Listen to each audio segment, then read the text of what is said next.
Should I start by talking about this or? Yes, I think you can start talking about this and then we go to our regular class. Okay.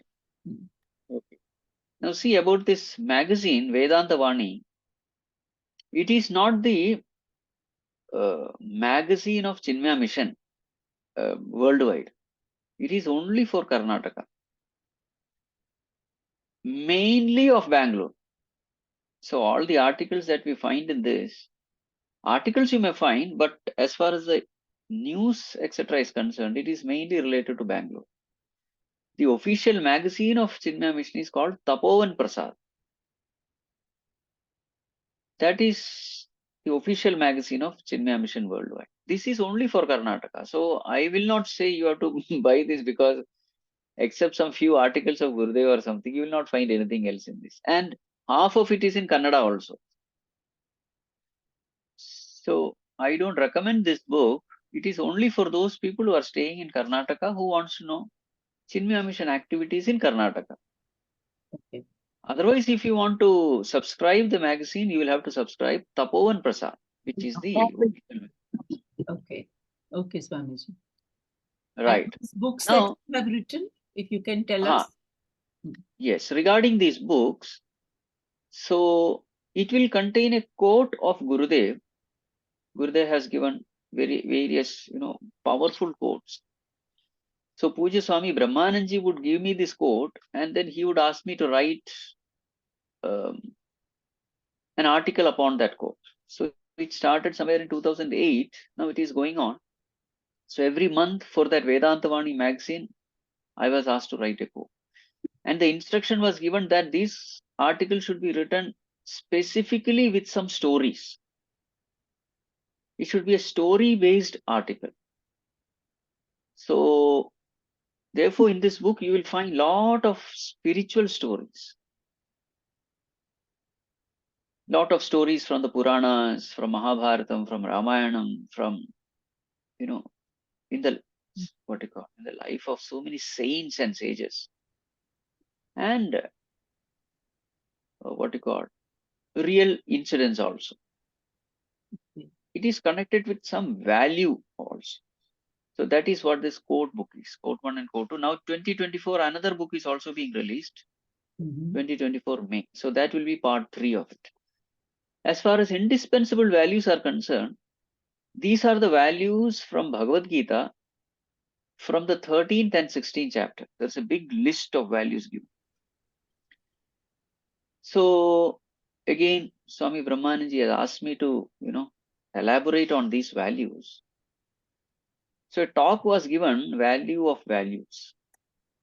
So it was well appreciated. So therefore, adding little more stories, etc. This book was released. I think it was released some 2 years back. So Okay, it's all about values. Okay. So that's all. Okay, Swamiji. So everybody here who's watching this, if you want the subscription, then this is the number. And if you want to buy the book also, you can contact Rupa Amma. And the Google Pay number is also given here. And like Swamiji said, that Tapo, which is the magazine of the mission, Swamiji, again, if you can say. Tapovan Prasad. Tapovan Prasad. Okay, so Tapovan Prasad is the magazine of the mission, okay, Chinmaya Mission, and Vedanta Bani is the magazine of the Bangalore or the Karnataka Chinmaya Mission, right, Swamiji? Yes, yes, okay. yes. Okay. So I think this is clear. So people who want to subscribe to the magazine, wanting the book, these are the details that are given to you. Now, there is one more book. It is called as Read Daily, Live Fully. Okay. Read Daily, Live Fully. Another name of it is Chinmaya Dainandini. Okay. So in this, we have 365 articles of Gurudev. Now these articles are written by Gurudev. So what we have done is... Chintana Dainandini. Haudu. Not Chinmaya. Chinmaya. Okay. Chintana Dainandini. Or this is known as Read Daily, Live Fully. So in that book, we find Gurudev speaking on various topics. varieties of topics, meditation tapes, how to conquer the mind, and so many. So these articles are collected from his talks, from his books, from various sources. So that collects, there are 365 articles. So the instruction is every day you read one article. So the whole year you have one article to be read. So that's how you have to start your day. So that is the thing. So that book also you can ask Rupa Amma. So if you want, she can courier it to you. Thank you. Thank you, Swamiji. Yes. We can start our regular Kathoapishad class, Swamiji. Pranam. Yes, yes.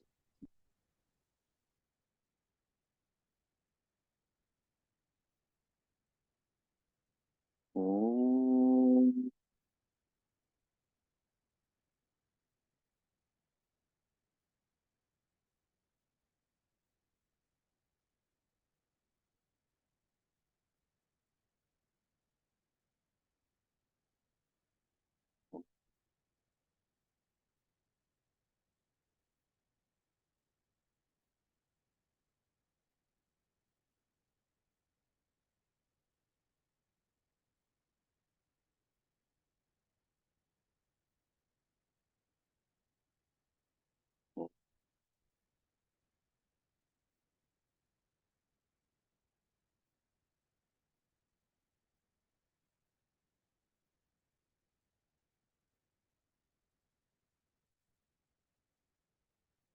Om Sahana Vavatu Sahanau Bhunaktu Sah Viryam Karavavahai Tejasvinavadhitamastu ma vidvishavahai. Om Shanti Shanti Shanti. Om Namo Bhagavate Vaivasvataya Mrityave Brahma Vidyacharyaya Nachiketase cha.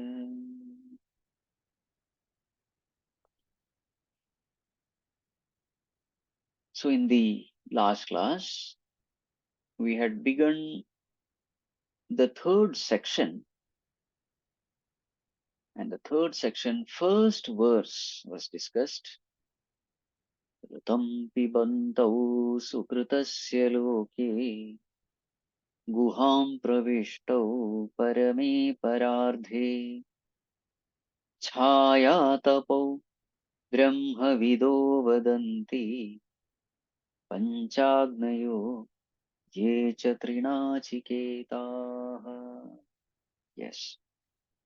So, Jivatma and Paramatma, both of them, where are they residing? Guham Pravishtau. They are residing in the cave of the heart.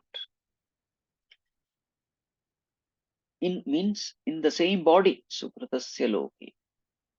And what is their relationship? Chaya Tapau, like the light and the shade.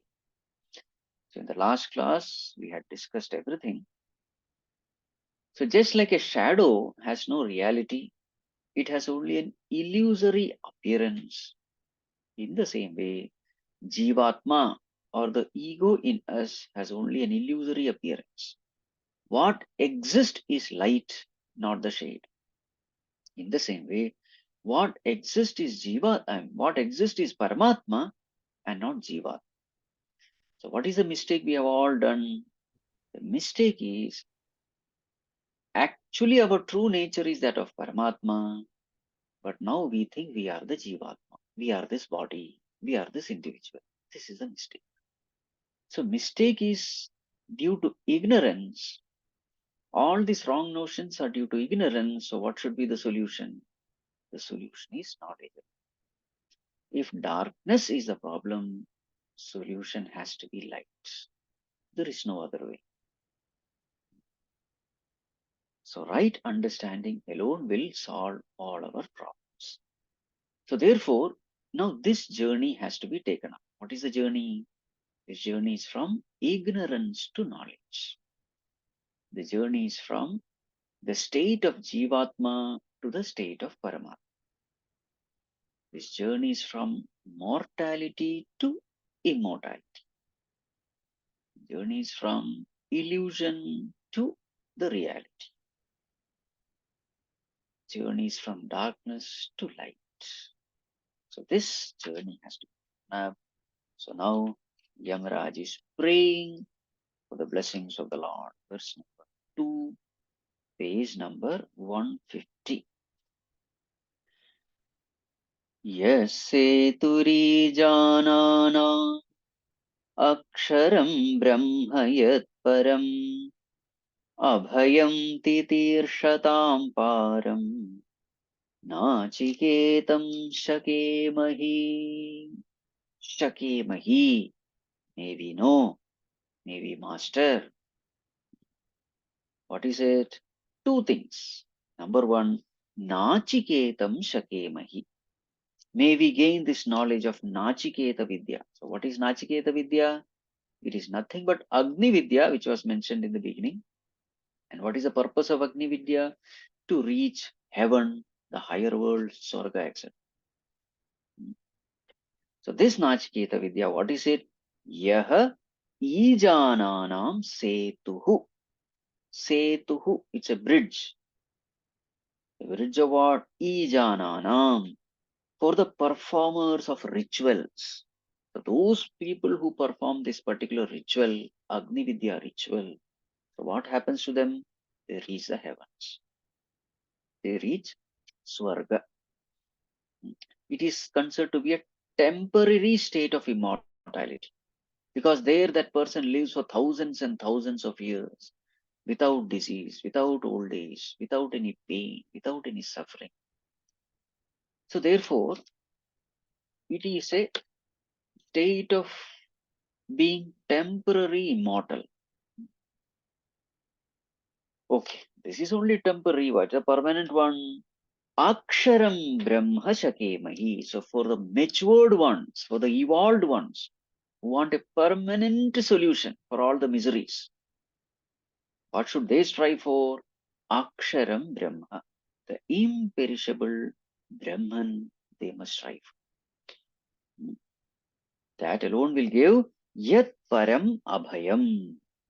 Param Abhayam, not temporary Abhayam. Abhayam means fearlessness.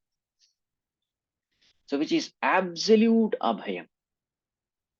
So this knowledge alone will give absolute fearlessness. Heavens can give only temporary fearlessness. This imperishable Brahman is Titirshatam Param. It is the other shore for those who want to cross this ocean of samsara. Titirshatam, those who desire to cross over the other shore. Those who want to put an end to this birth-death cycle. For those people, this knowledge alone is the ultimate.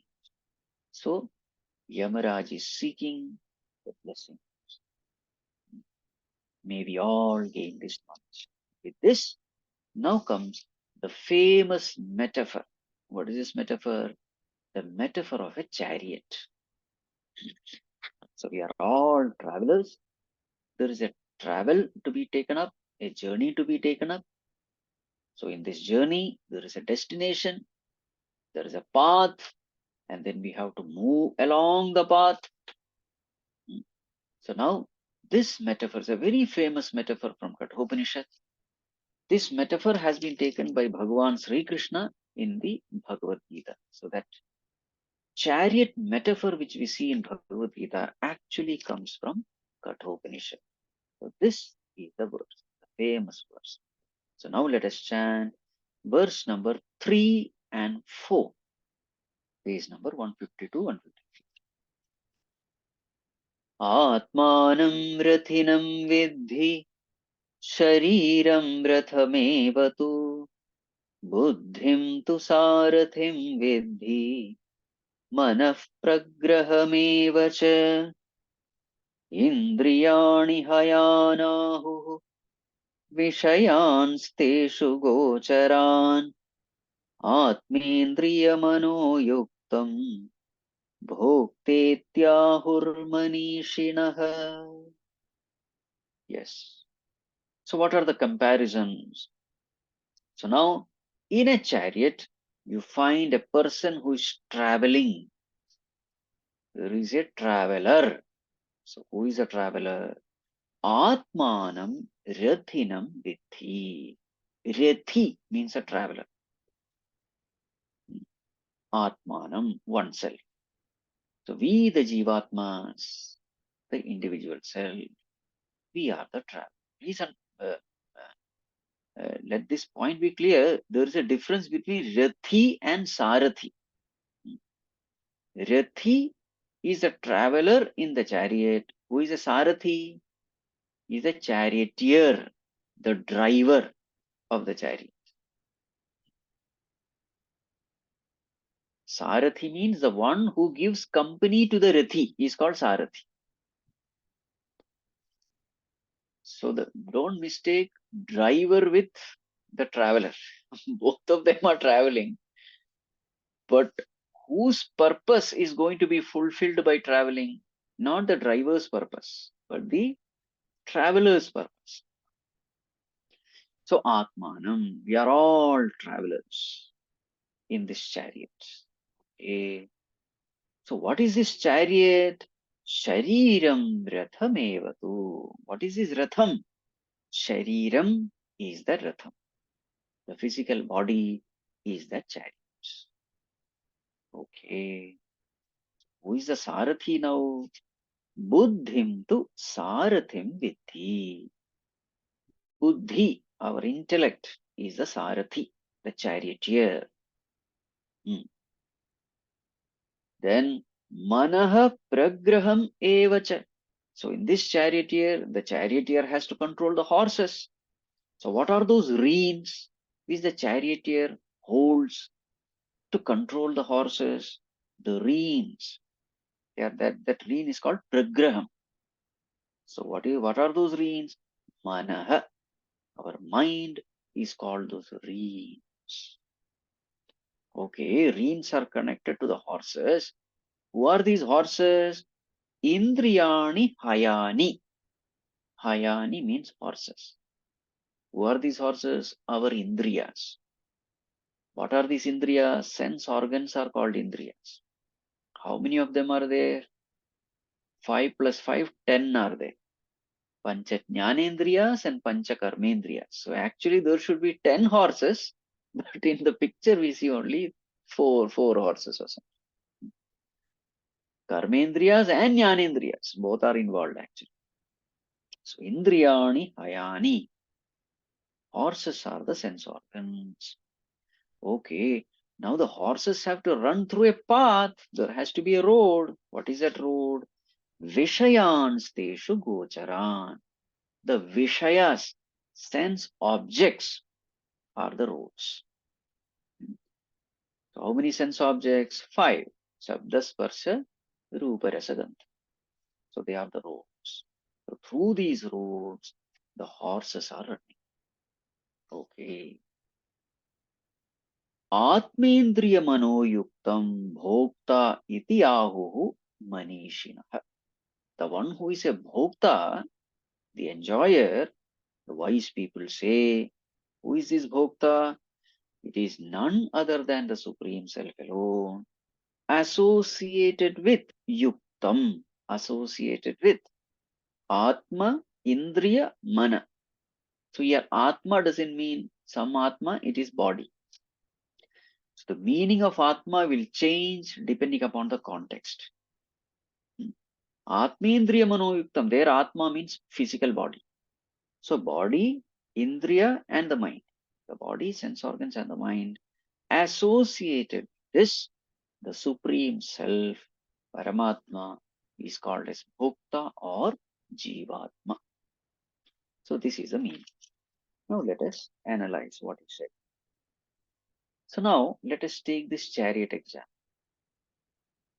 Now in this chariot example, we have so many entities. Chariot is there, charioteer is there, reins are there, horses are there, food is there. Now in this, among all this, which is the most important entity, which will ensure that the chariot reaches the destination. We say the most important entity is the charioteer. And in the charioteer also, the most important entity is the knowledge of the charioteer. So charioteer must have the right knowledge about the destination. He must be clear about the destination. He must be clear about the route which he has to take. There are difficult routes, there are easy routes, there are short routes, there are long routes. So he must have a clear understanding. The knowledge about the route also he must have.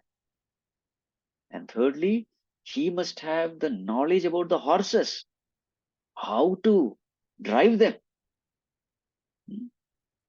It is said that unless the horse driver has a very good relationship with the horse doesn't listen to that person. You must have a very good personal relationship. Only then the horses will obey your command. So the charioteer must also have the right understanding of how to drive the horses. So basically, the charioteer must be an embodiment of knowledge. Knowledge regarding destination, knowledge regarding route, knowledge regarding horses.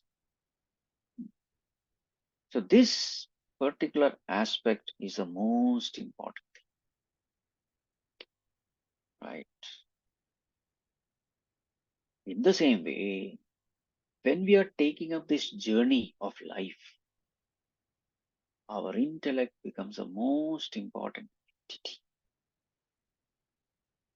The intellect must be strengthened.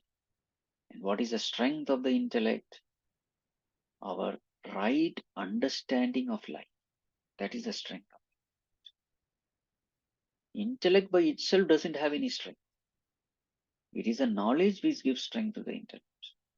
We all have intellect, but only those people who are blessed with the knowledge of the scriptures, they have the right understanding about life.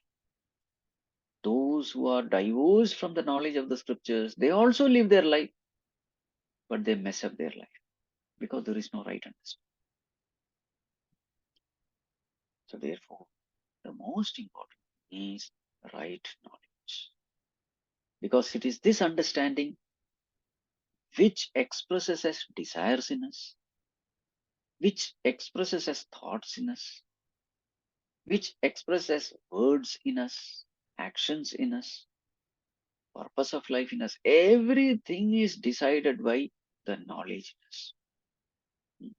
Only a person who has a knowledge of liberation, understanding of liberation, will seek liberation. Otherwise, who will seek? Even to have the desire for liberation comes to only a person who has an understanding about what liberation is. Once you start desiring, you will work for it. But that desire comes only with right understanding.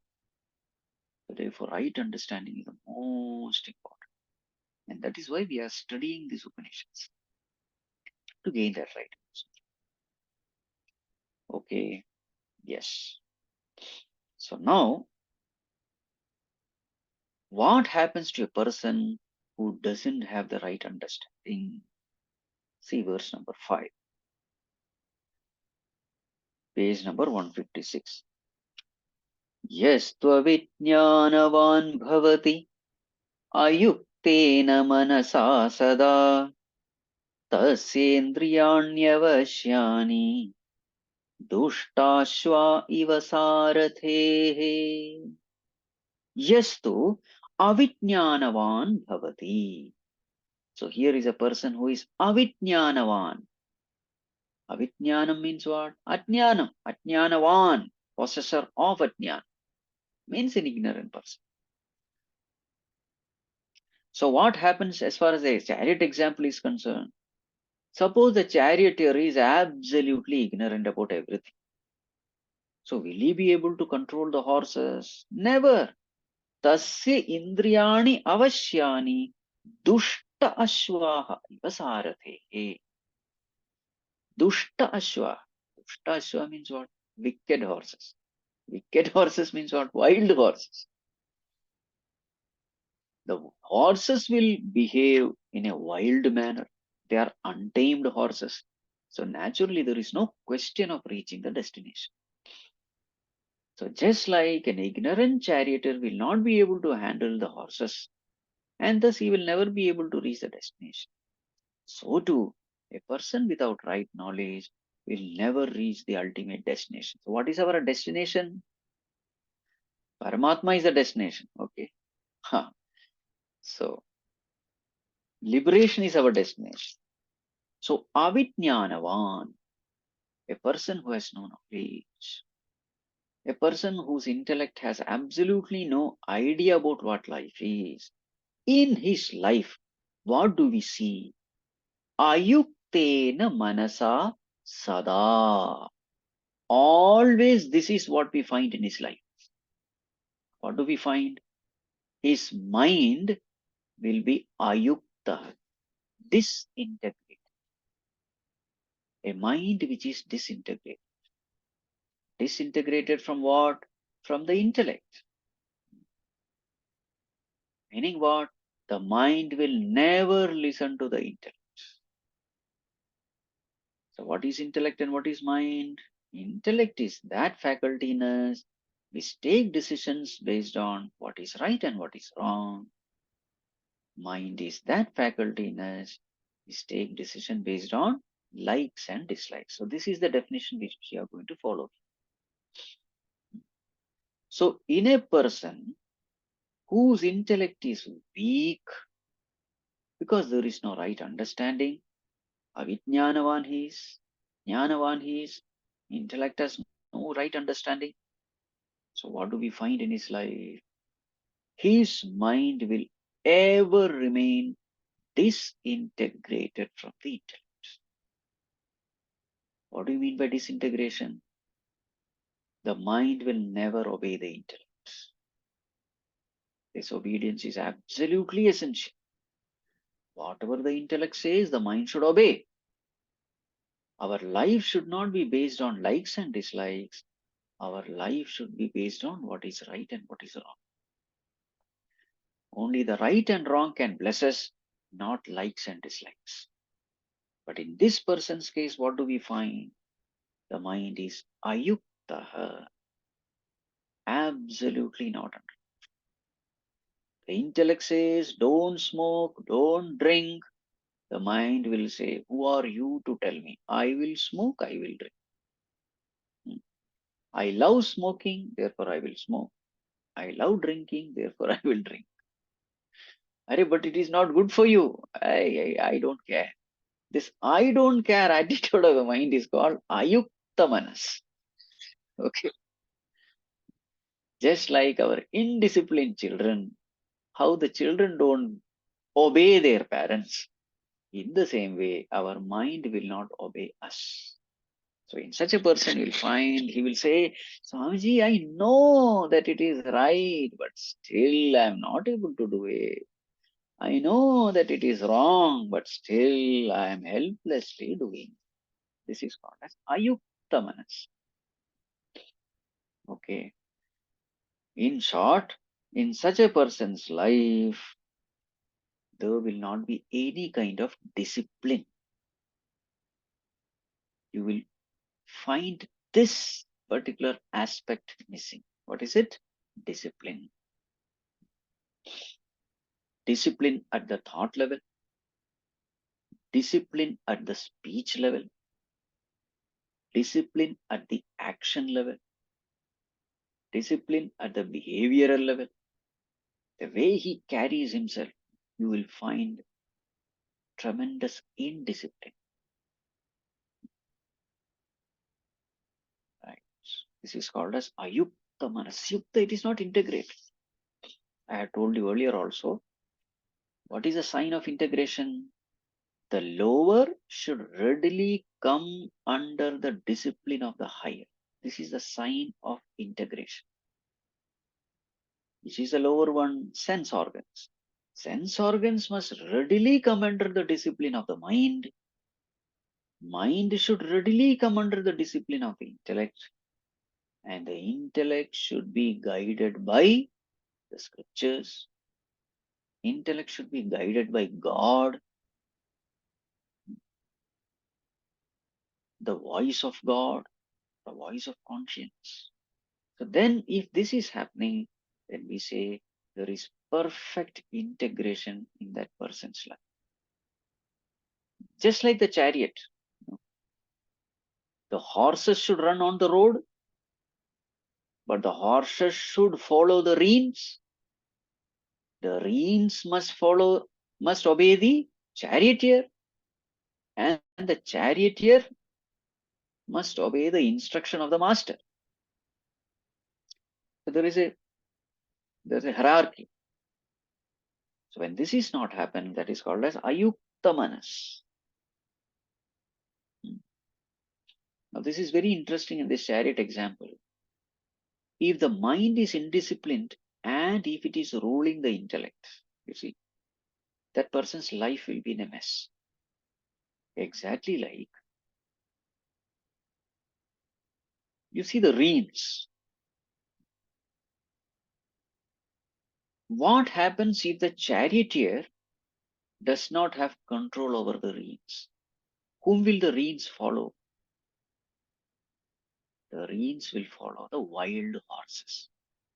You see, the reins are connected by two entities on both sides. On one side is the charioteer, on the other side is the horses. So if the charioteer is inefficient, the reins will follow the horses. If the charioteer is efficient, the reins will follow the charioteer. Right? In the same way, if our intellect is weak, the mind will follow the senses. And what will the senses follow? Senses will follow the sense objects. And that is very dangerous. Sense organs have a natural affinity towards sense objects. That is how they are designed. Just like North Pole has a natural affinity towards South Pole, they attract each other. In the same way, sense organs are designed to get attracted to sense objects. Now, when sense organs are running after sense objects, what will the mind do? If the mind is not perfectly educated and trained by the intellect, the mind will start following the sense organs. And if the intellect is not strong enough, what will the intellect do? Actually, the signing authority is intellect. Without intellect permission, mind cannot do anything. So now the mind has a desire for sense objects. What will the mind do? It will force the intellect to agree to its vicious temptations. So then what will that intellect do? Intellect will start justifying the desires of the mind. This is what happens. Because intellect by itself has no stand of its own. So it will say, yes, this is right. He is telling it right because he likes doing it. You see, a weak intellect starts justifying the vicious demands of the mind. This is what happens. And then we mess up our life. Dushta Ashvaivasa. On the other hand, what happens to a Vijnanavan? Verse number 6, page number 158. It is a similar verse with a slight change. Yastu Vijnanavan bhavati yuktena manasa sada tasyendriyani vashyani sadashva iva sarathe. So here it is not avijnanavan, here it is vijnanavan. Yastu vijnanavan bhavati. What is his condition? Not ayuktena manasa, it is yuktena manasa. There is an integration. The mind and the intellect is one. One means what? Whatever is right, I like doing it. Whatever is wrong, I don't like doing it.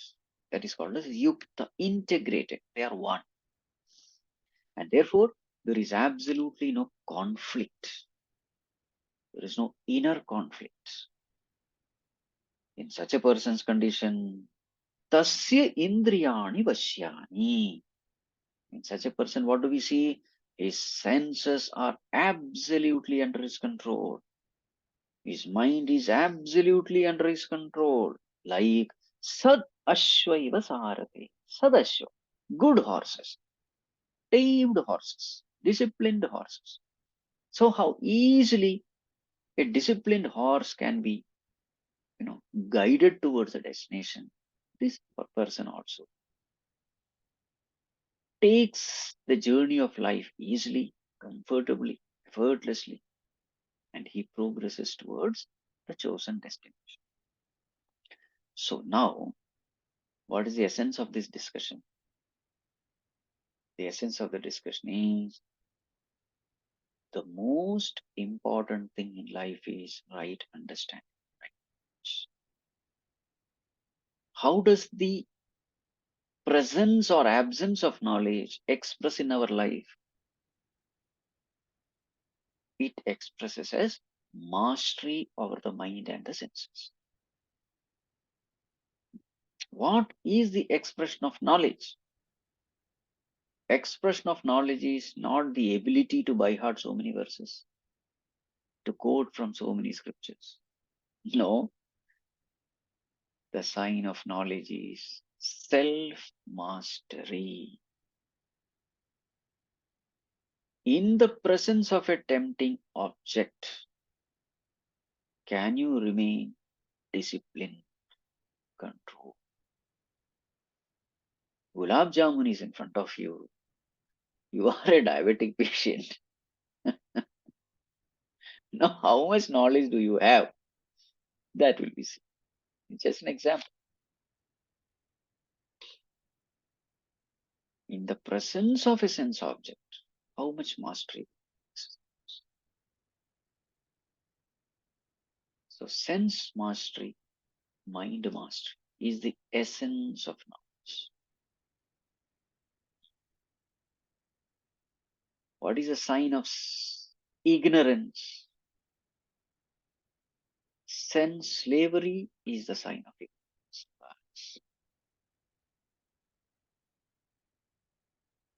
How much of deviation do I see in what I know to be right and my life? How much deviation do I see? How much difference do I see? I know something is right, but I am not able to live up to it. How much of difference do you see? That difference is nothing but the intensity of ignorance. Whatever I am intellectually convinced of, am I able to live it? If I am able to live it, then that is a sign of wisdom.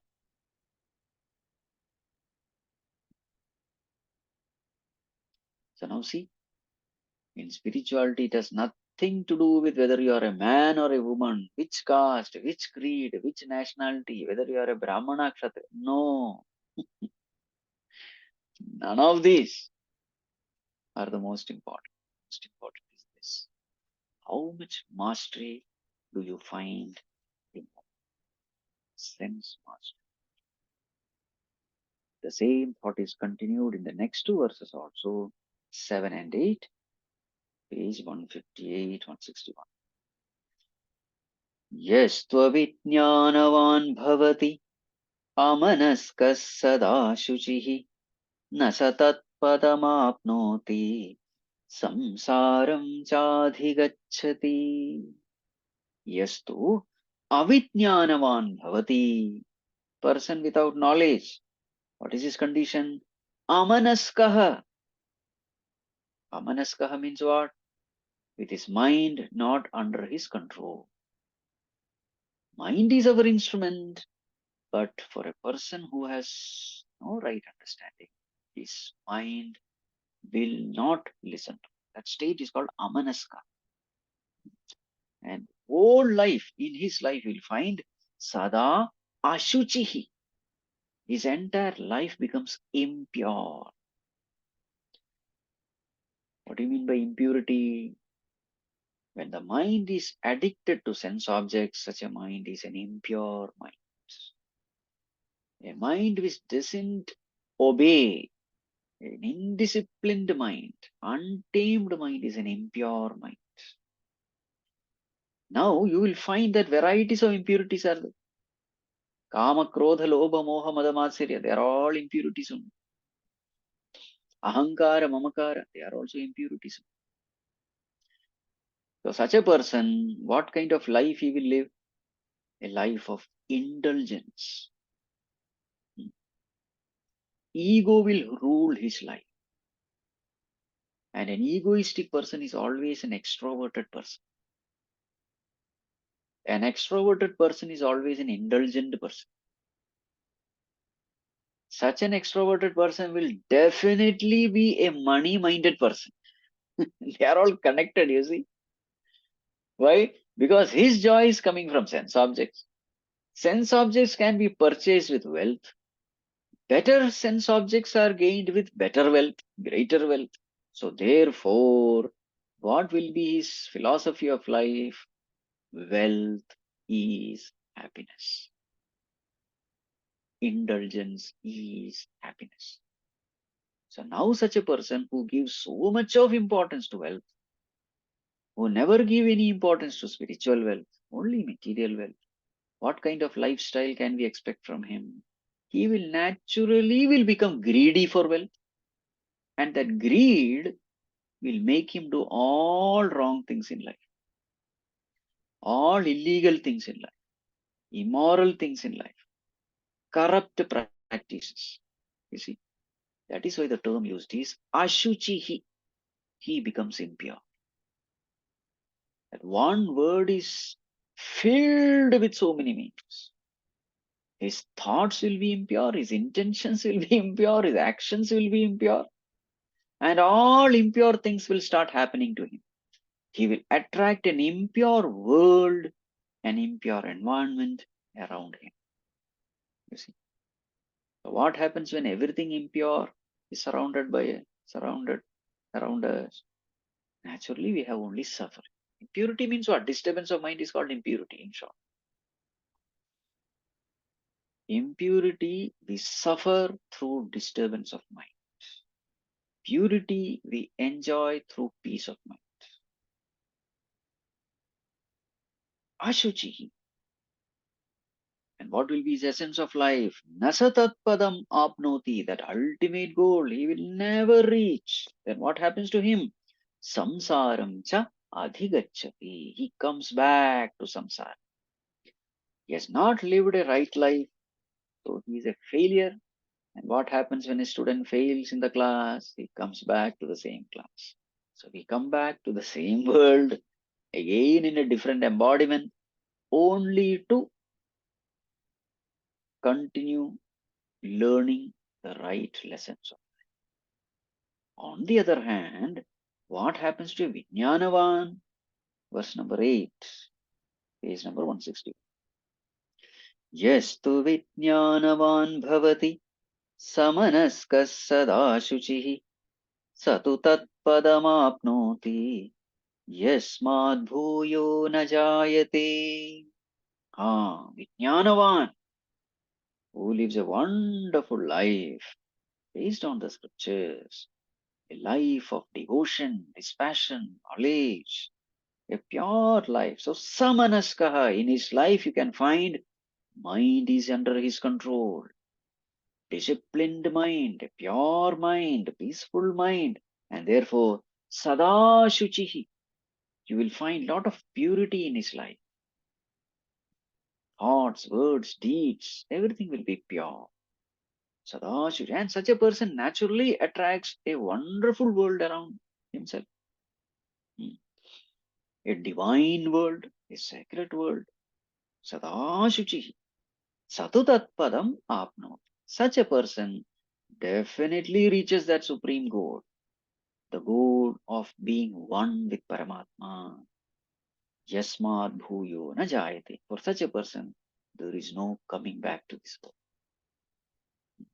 He attains that state of Satchidananda Swarup. absolute bliss, absolute immortality, that state reaches for that person, there is no more coming back. So, in essence, what have we discussed? Verse number 9, page number 163. Vijnanasarathirystu manah pragrahavan narah sodhvanah paramapnoti tad vishnoh paramam padam.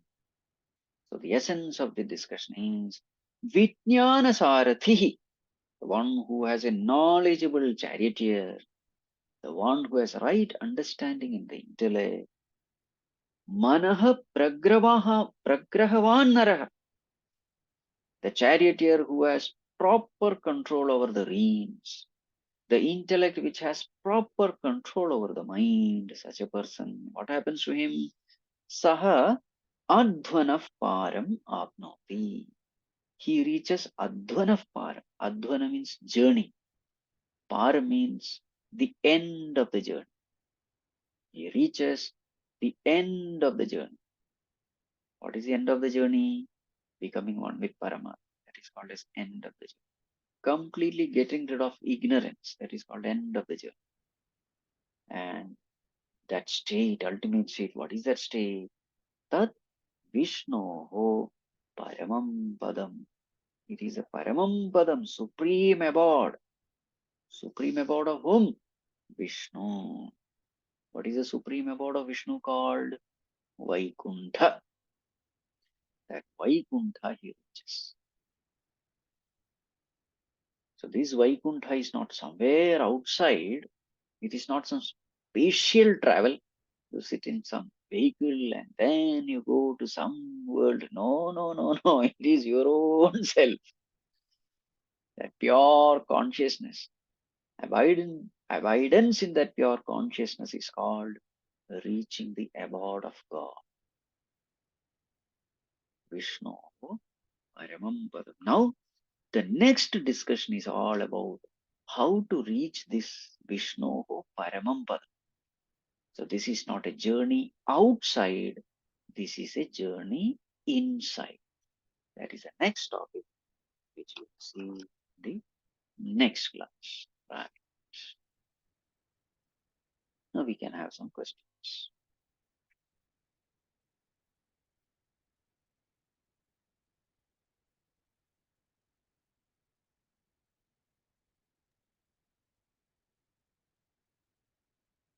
Thank you, Swamiji. It was wonderful, as always. So, any questions, friends? Yes, Shrija, please go ahead. Thank you, Swamiji. That was really beautiful. Wanted to ask that when we are in the journey of sadhana, we sometimes are in the right mindset and we're able to manage the horses, but sometimes they waver. Like you said, Lasagulla dikha, you waver. So what do you do Yes. when you want to keep it pure and you want to move straight, but in the sadhana, these dark days come, then how do you deal with that? See, Amma, we have three moods of mind. Tamasic mood, Rajasic mood and Sattvic mood. In Tamasic and Rajasic mood, you can never do any kind of sadhana. So these are the moods when we have our dark days. Okay, nothing is possible. And all blunders only we do. So therefore, what is the way? There is only one way. Ensure that your mind is sattvic. Nitya sattvastho bhava. See, actions come later. Speech comes later. What comes first is thoughts. What comes first is mood of the mind. So if you can ensure that your mood is always sattvic, then you can continue with bright days.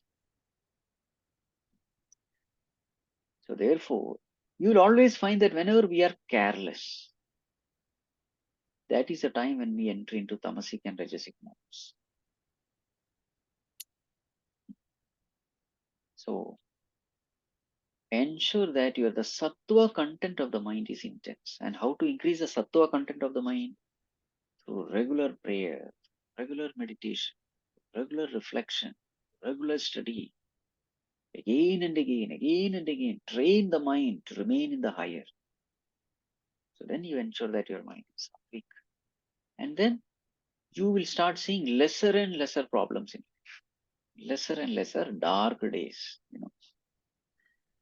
Dark is always when you are away from the light. Yes. When you are away from the light, what comes is darkness. So then what to do to avoid darkness? Always remain with light. That's all. There is no other way. Yes, Swamiji, thank you so much. Yes.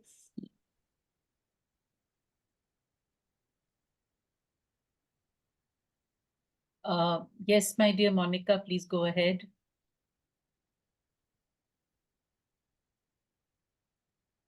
Monica, unmute yourself, please, and ask. Hari Om Swamiji. Come out of the Hari Om. darkness.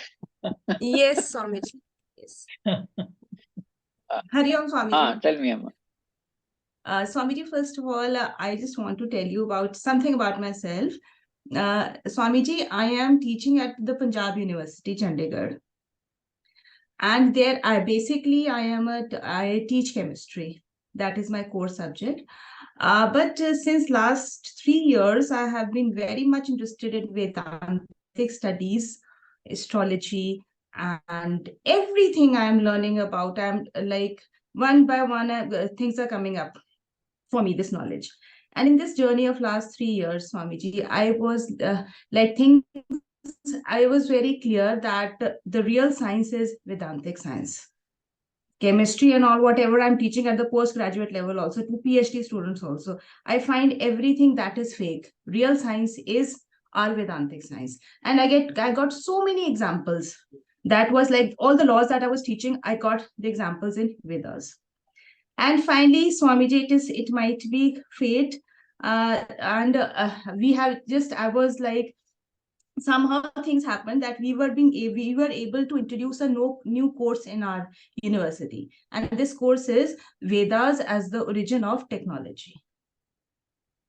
So Swamiji, I am doing that. I have made the syllabus of that course, and I'm teaching to the BTech students, MTech students, and now it is open to the university. All can join in. So Swamiji, I am much thankful to you, Swamiji. Aapki jo knowledge hai, everything, every day, Swamiji, I'm listening to your videos, and my knowledge is growing tremendously. And I feel whenever I'm in class, Swamiji, all your words resonate in my mind. And I'm taking this time today to thank you so much, Swamiji. And I feel very satisfied when I teach the students who are absolutely unaware of their rich culture. And there's so much they are getting so much affected, and they are really believing in Vedas. Means I teach a class of 100 students every day. And out of the 100 students, I think I have completely convinced at least 25. Yes, Swamiji. Good. And I'm so Very grateful. Swamiji, I was listening. And Swamiji, I was listening to one of your classes of Bhagavad Gita, Swamiji, and in that also you had given example of Einstein, and you had given so many other examples. I was giving the same examples in class, Swamiji. They were wonderful. I'm so thankful to you. Oh. Yes, the concept of time and everything, I am teaching in class as taught by you, Swamiji. Okay. Oh. Thank you. Fantastic. Monica, fantastic. Wonderful. Thank you, Swamiji.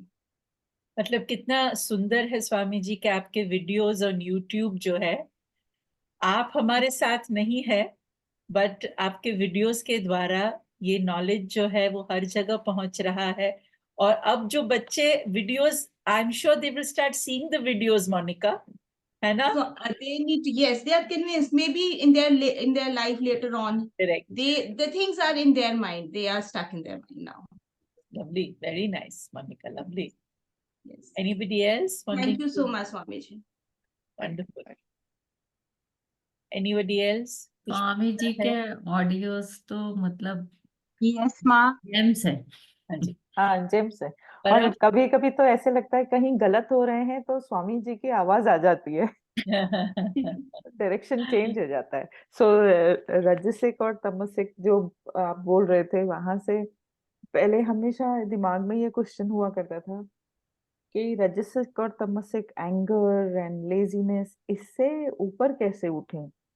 तो जैसे आपने आज कहा कि practice, discipline, वो अभी आने लगा है।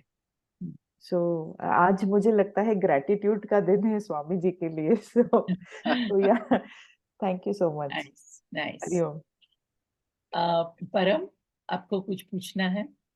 हाँ जी, प्रणाम Swami ji.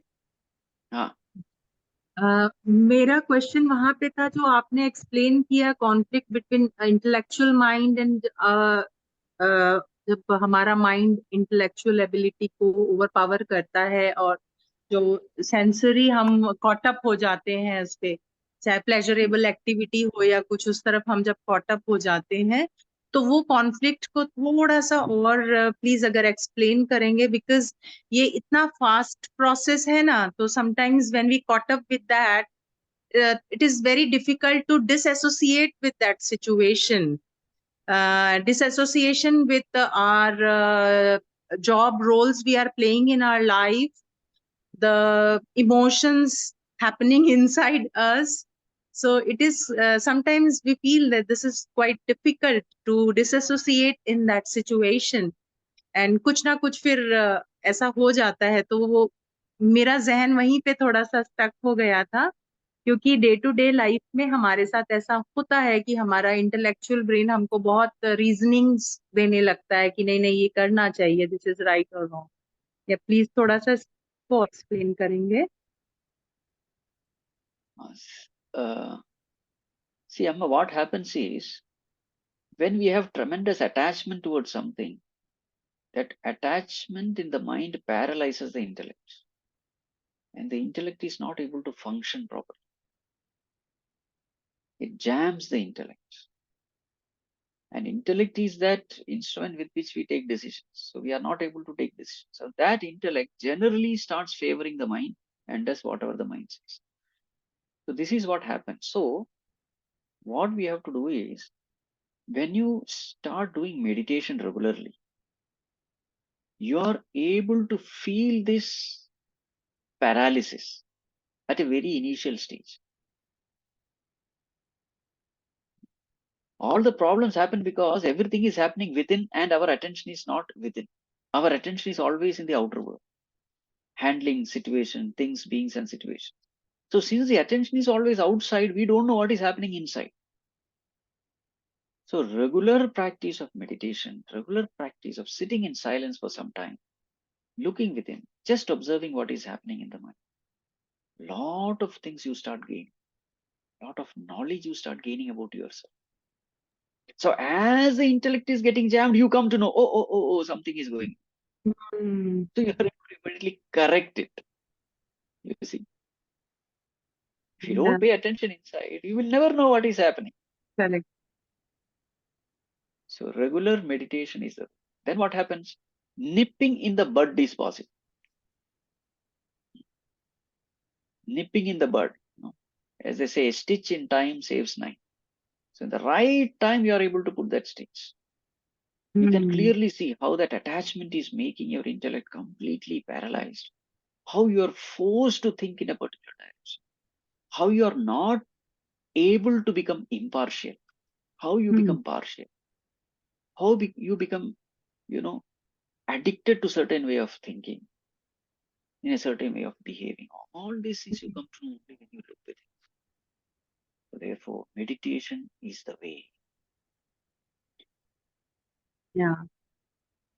Thank you so much, Swamiji. Thank you. Right. Thank you, Param. Amit, please go ahead. Thank you, Hariam Swamiji. I have two Hariom. questions. One is, you said Vaikuntha is basically inside us. It's not a spatial destination. So likewise, Yes. it's Swarga also a state of being, or like you said, it goes for 1,000 years, you stay young and all that.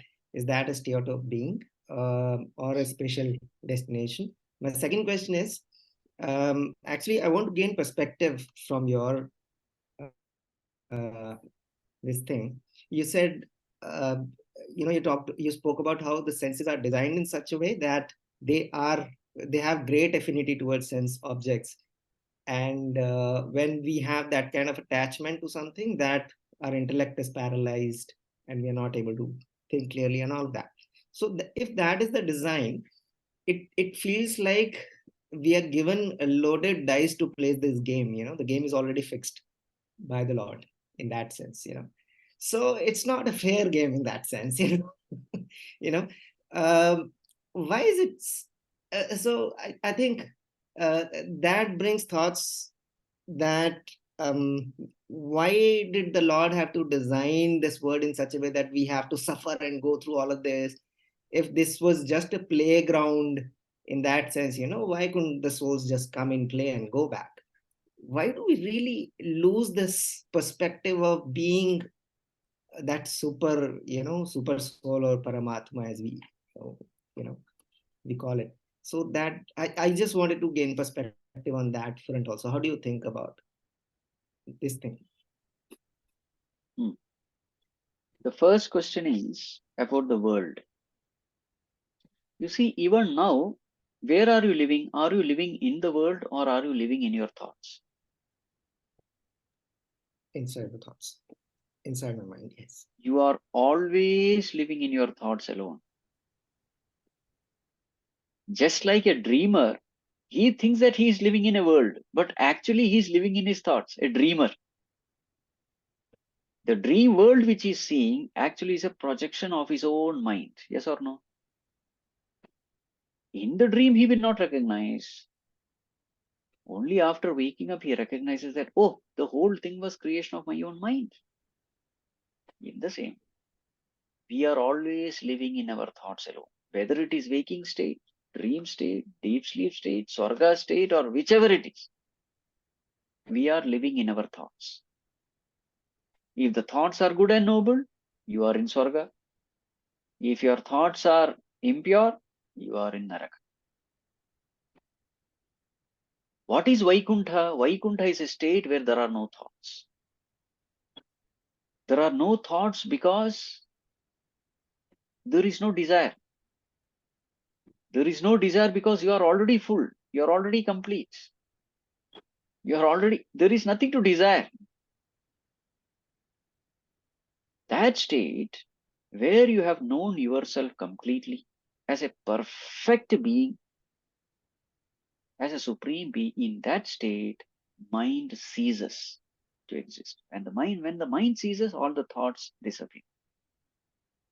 And you are in your own state. So that is called as moksha. Okay. Actually, this answers your second question also. When we are running after sense objects, we think that pleasure is in the sense objects. Actually, no. Happiness is not in the sense objects. Happiness is in yourself only.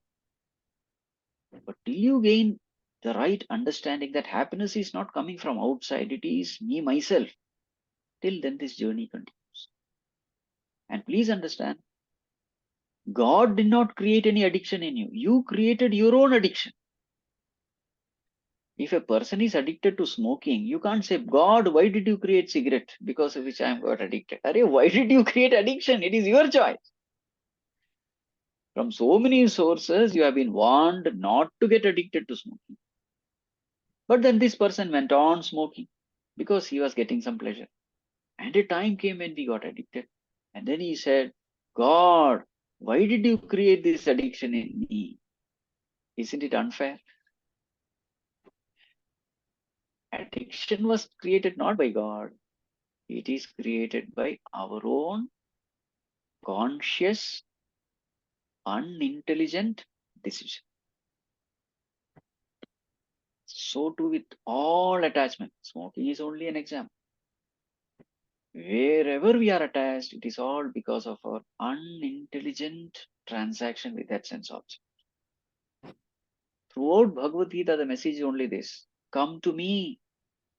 Don't get attached to any of these things of the world. Come to me. So come to me is nothing but this. Did I answer? Yes, Swamiji. Thank you.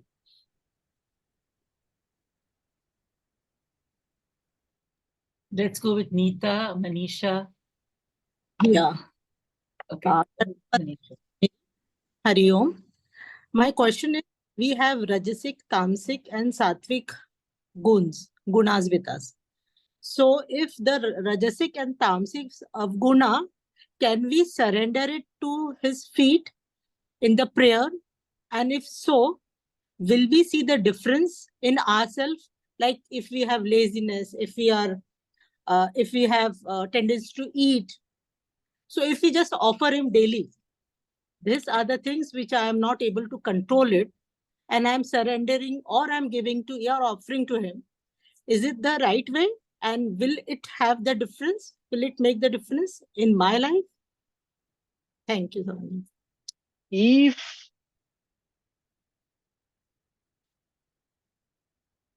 If your surrender is complete, then it will make a difference.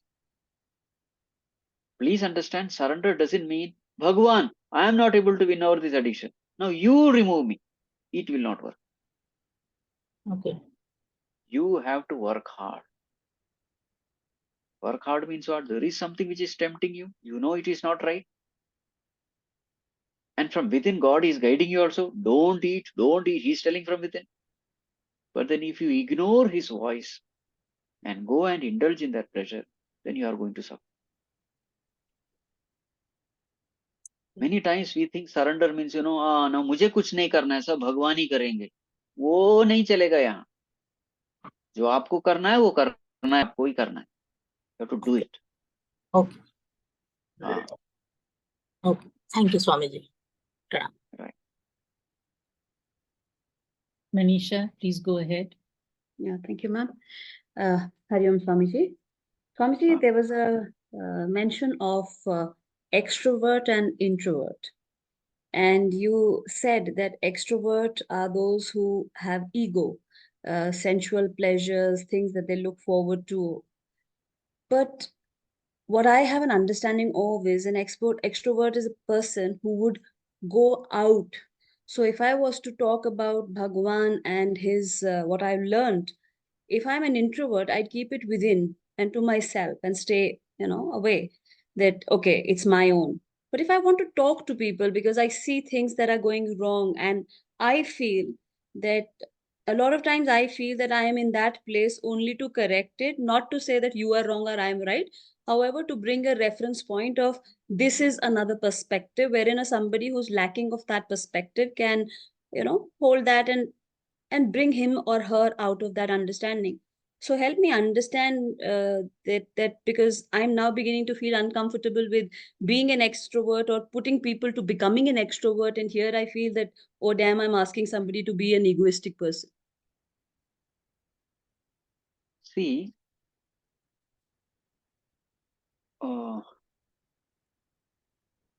you know the definition of an extroverted person. How do you define an extroverted person? The person who no. See, everyone has to go out, no? Okay. Even the greatest sadhu also has to go out to eat food.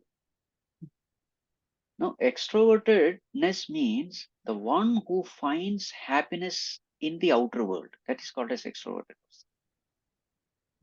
So in this context, sometimes introvertedness can be taken in a negative context also.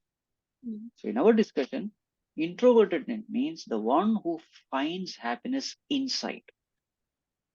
Okay. So you may have to go out while, performing your daily duties and all that. Going out is not the problem. But the question is, where are you finding your happiness, inside or outside?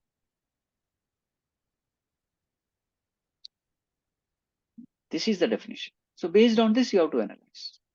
Sure. Thank you. Thank you. Thanks. Right.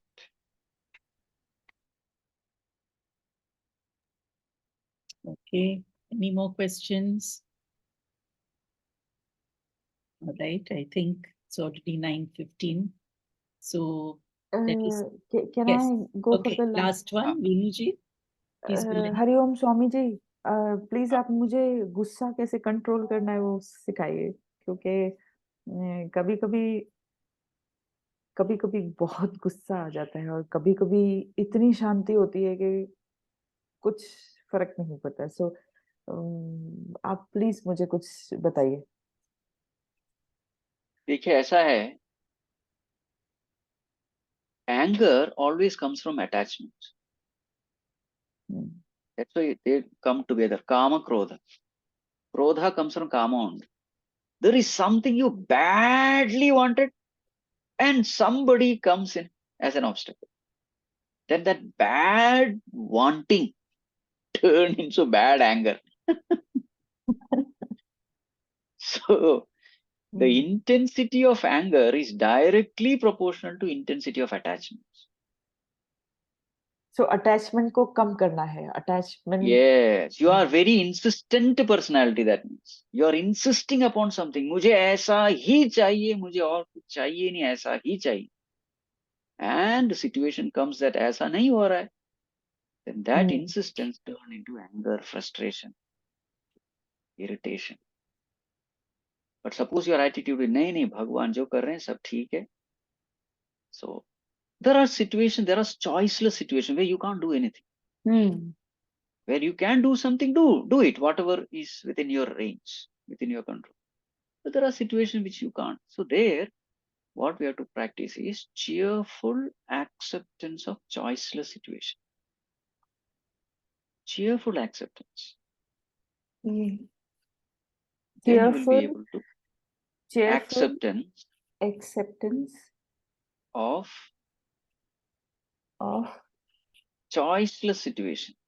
choiceless situations.